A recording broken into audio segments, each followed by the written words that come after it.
IMF ने जो खुशखबरी हमें दी है वो जितनी हमारे लिए अच्छी है उससे कहीं ज्यादा वो अमेरिकी राष्ट्रपति ट्रंप के और उनके चेले चपाटों के लिए किसी तमाचे से कम नहीं है, क्योंकि वो कह रहे थे भारत एक डेड इकोनॉमी है, वो चाहे तो रूस के साथ मिलकर डूब मरे, हमें फर्क नहीं पड़ता। तब उनके चेलों ने भी खूब हो हल्ला काटा था और भारत का मजाक उड़ाया था। यहाँ तक कि ट्रंप सरकार के मिनिस्टर्स भी हमारे खिलाफ बचकाने बयान दे रहे थे और उनकी बात सुनकर देश के अंदर बैठे जयचंदों ने भी खूब कलेश काटा था और कहा था देश बर्बाद हो रहा है और सरकार के खिलाफ खूब उल्टा सीधा बोला गया। लेकिन अब उसी अमेरिका के कंट्रोल में चलने वाले आईएमएफ ने उसे करारा जवाब दे दिया है। दरअसल आईएमएफ चीफ ने बयान दिया है कि इंडिया प्रूव्ड एवरीवन रॉन्ग, यानी भारत ने सबको गलत साबित कर दिया है। भारत की इकोनॉमी एक ऐसे मुकाम पर पहुंच चुकी है जहां इस समय चीन से लेकर अमेरिका तक सब पहुंचना चाहते हैं, वो मुकाम भारत ने छू लिया है। आईएमएफ ने सिर्फ बयान ही नहीं दिया बल्कि ऐलान भी किया है कि इस साल हमने जो अनुमान लगाया था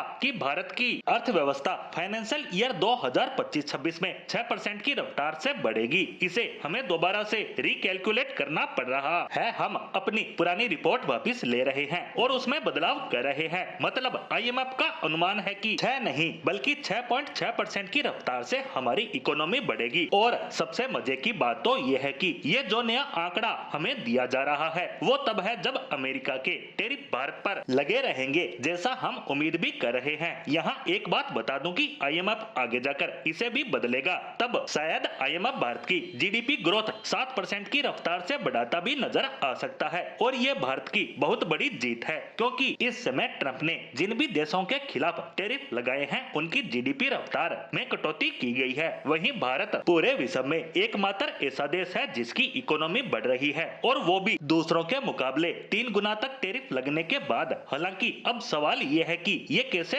हो रहा है, सरकार कैसे इसे कीप अप कर पा रही है, क्योंकि 50% टैरिफ बहुत ज्यादा होता है, वो भी हमारे प्रोडक्ट्स के सबसे बड़े खरीदार देश के द्वारा लगाया हुआ है। तो सच्चाई ये है कि आईएमएफ ने बताया है कि भारत अमेरिकी टैरिफ को सिर्फ और सिर्फ रिफॉर्म के हथियार यानी अपनी इकोनॉमी में लगातार सुधार करके टक्कर दे पा रहा है। जैसे हाल ही में किया गया जीएसटी रिफॉर्म इसका सबसे बड़ा उदाहरण है, जिससे हमारे प्रोडक्ट देश के अंदर ही ज्यादा खपने लगे हैं। और इसीलिए आईएमएफ कह रहा है कि हमें लगातार इसी तरह के और सुधार करने होंगे अगर हमें 2047 तक एक विकसित देश बनना है। तो इसके लिए हमें और मेगा रिफॉर्म की जरूरत पड़ेगी, जैसा टैक्स, कृषि जैसे फील्ड में हमें बड़ा सुधार करना ही होगा। और कहीं ना कहीं ये हमारी जरूरत भी है, ताकि फिलहाल के चल रहे विदेशी दबाव और टैरिफ नीति जैसी परिस्थितियों से समय रहते निपटा जा सके।